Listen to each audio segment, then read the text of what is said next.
รสครับพี่น้องมาเด้อมากินตำข้าวปุ้นมาเด้อพี่น้อง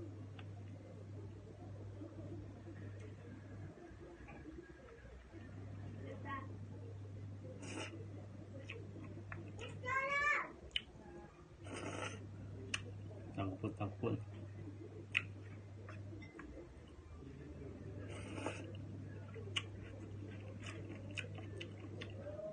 เราเปิดแซ่บๆพี่น้องเลยมาเด้อ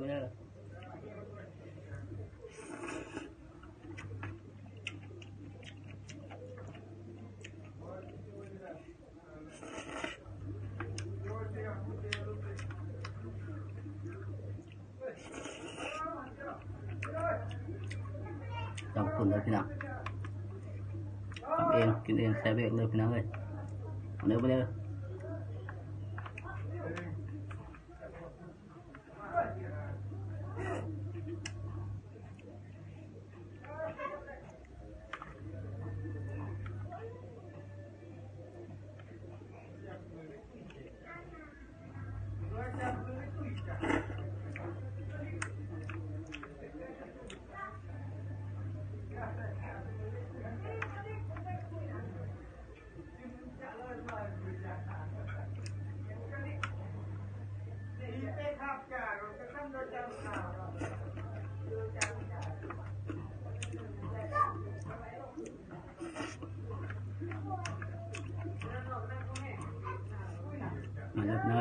มาเด้อมาเด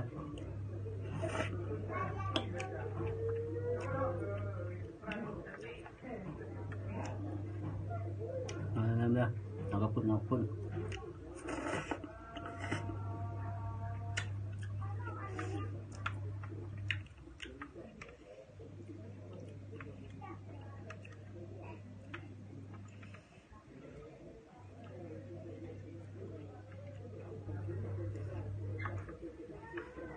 แซ่บพี่น้องเลย